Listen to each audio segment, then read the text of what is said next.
Fala internet, beleza? Bom, seguinte, esse é o terceiro vídeo do guia definitivo de profundidade de campo aqui do Back to Basics. Nós já entendemos o conceito e também entendemos como aplicar esses conceitos na prática.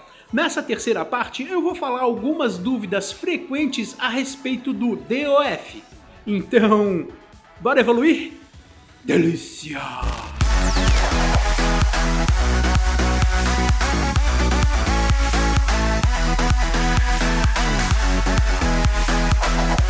Olá, eu sou o Andrei Lane e bem-vindos ao Back to Basics. Bom, quando eu falei para vocês daquela tal focagem hiperfocal, vieram muitas, mas muitas perguntas sobre esse assunto. E eu falei para algumas pessoas que primeiro a gente deveria entender a fundo o que é profundidade de campo e como usá-la. E se esse vídeo está ajudando você de alguma maneira, por favor, acesse www.apoia.se e faça a sua contribuição. Bom, a pergunta que eu mais tive foi a seguinte: bom, Andrei, em que momento eu preciso usar uma profundidade de campo extremamente curta e em que momento eu preciso usar uma profundidade de campo extremamente longa? Ou seja, quando eu falo curta, é que é uma profundidade fina. Quando eu falo longa, é uma profundidade de campo grossa. Bom, primeiro vamos falar da profundidade de campo mais curta. A principal justificativa para você usar uma profundidade de campo curta é destacar o assunto da sua composição do background. Assim, você vai levar a atenção de quem está vendo o seu vídeo ou sua foto diretamente para o assunto. E nós podemos fazer diversos tipos de fotografia com essa profundidade de campo curta. Os principais deles são retratos, pré-wedding, vida selvagem e até mesmo esportes. Bom, na verdade você vai fazer esse tipo de fotografia quando você precisar destacar o assunto principal da fotografia. E claro que isso vai trazer uma certa vantagem para sua fotografia. Se você está usando uma grande abertura, automaticamente você está trazendo mais luz para o seu sensor.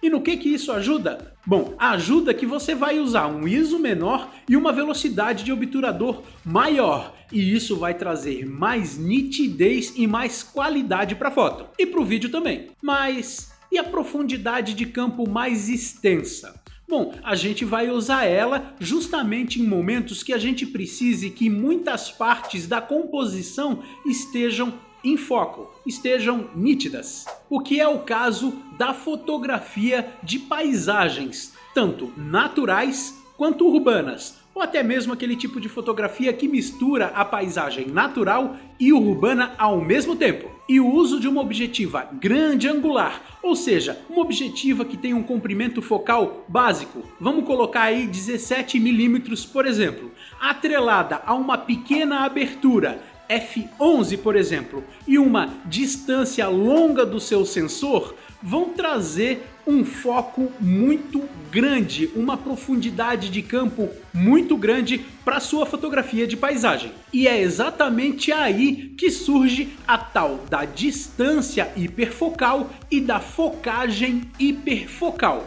Mas calma aí, eu vou fazer um vídeo exclusivo para esse tema. Mas Andrei, eu consigo medir a grossura, a profundidade desse muro? Eu consigo medir a minha profundidade de campo? Sim, você consegue medir exatamente a profundidade de campo. Ela é um cálculo um tanto quanto complexo e para isso existem muitos sites e muitos aplicativos para smartphones que vão fazer esse cálculo automaticamente para você. Bom, eu não vou falar deles agora, senão o vídeo vai se estender mais ainda. Se você quiser uma dica drop de aplicativos para cálculo de DOF, deixa aqui nos comentários que aí, se tiver bastante gente interessada, eu faço um vídeo para vocês. Uma maneira rápida de conseguir ver como está a profundidade de campo na sua fotografia é utilizar um botãozinho meio escondido na sua DSLR, que é o botão de visualização do DOF. Bom, eu tô falando DOF aqui para vocês, é o Depth of Field, em inglês, que é profundidade de campo. Ele vai mostrar para você em tempo real como está a profundidade de campo em uma determinada abertura que você definiu na hora de fotografar. Então você aperta esse botão que ele vai fechar as lâminas da sua objetiva e mostrar para você a profundidade de campo. E não se preocupem, todos os equipamentos fotográficos trabalham com profundidade de campo, tá? Mesmo aquela lente do kit que você usa, aquela câmera super zoom ou até mesmo uma câmera de entrada, não se preocupe, você vai conseguir trabalhar com a profundidade de campo sem o menor problema. Claro, desde que você tenha os controles manuais para poder fazer isso. Gente, isso faz parte da ótica, não tem como fugir disso, então todas as câmeras vão fazer isso. Claro que existem objetivas que são desenvolvidas para ter uma profundidade de campo menor e ter um desfoque maior, tá? Então não é toda objetiva que consegue fazer aquele fundo extremamente bem desfocado, mas todas elas, entendendo bem esse conceito, vão trazer um certo desfoque para o fundo da sua cena ou para o primeiro plano da sua cena. Outra coisa que o pessoal se pergunta é se o sensor, a diferença entre os sensores acaba influenciando nessa profundidade de campo. Existe uma diferença entre sensores APS-C e sensores full frame e sim, eles influenciam um pouco nessa profundidade de campo. Quanto maior o sensor, menor essa profundidade de campo pode ser. Isso está diretamente ligado ao tamanho do pixel de cada sensor. Mas nós não vamos entrar nesse assunto que, nossa, dá para falar um dia sobre isso, tá bom? Mas você pode entender que basicamente o tamanho do sensor pode modificar um pouquinho a profundidade de campo da sua fotografia. Não é tanto, é um pouquinho. Então, os principais fatores que vão alterar a profundidade de campo são a objetiva, a abertura da objetiva e a distância dos elementos em relação ao sensor da sua câmera. Outra pergunta frequente que eu recebi: o desfoque é mais forte para frente ou para trás? Não é a mesma coisa. Não é a mesma coisa, tá? Geralmente quando você define o ponto de foco, por exemplo, eu defini o ponto de foco aqui no meu rosto, então ele desfoca mais rapidamente para frente do que para trás. Ou seja, um elemento ele vai ter que se deslocar mais para trás do que para frente para conseguir o mesmo nível de desfoque. Por exemplo, a minha mão já tem um certo desfoque a 3 centímetros para frente do meu rosto.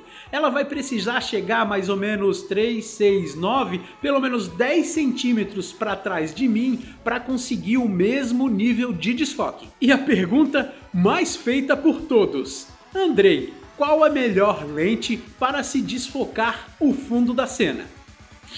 Difícil essa, hein? Como eu já falei para vocês, todos os tipos de objetiva conseguem trabalhar o tamanho da profundidade de campo. Ou seja, todas as objetivas conseguem um certo nível de desfoque, seja na frente ou no fundo da cena. Mas é claro que algumas objetivas são projetadas para intensificar esse defeito óptico.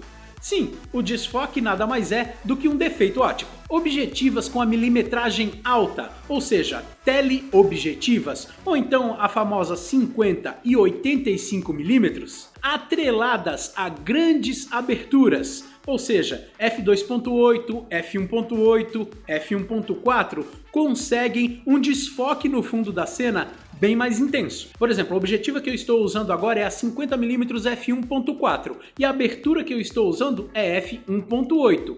Ela traz um desfoque bem bonito para o fundo da minha cena e para o primeiro plano também. E é claro, se você tem uma objetiva longa, uma teleobjetiva, por exemplo, uma 70-200 f2.8, se você colocar essa objetiva em 200mm com abertura 2.8, você realmente vai trazer um bokeh muito intenso e muito bonito. E a título de curiosidade, só para encerrar essa série de 3 vídeos, bokeh é como nós chamamos o desfoque no fundo ou no primeiro plano da nossa cena. E é uma palavra japonesa que significa borrão e tem a pronúncia correta bokeh. Beleza, pessoal? Bom, esse foi o guia definitivo sobre profundidade de campo aqui no Back to Basics. Eu espero que vocês tenham gostado, então não se esquece de se inscrever no canal. E é isso aí, se você está curtindo o meu trabalho, por favor, fortalece aí com um joinha, compartilhe os vídeos para o canal crescer cada vez mais e mais. E aquele abraço, delícia!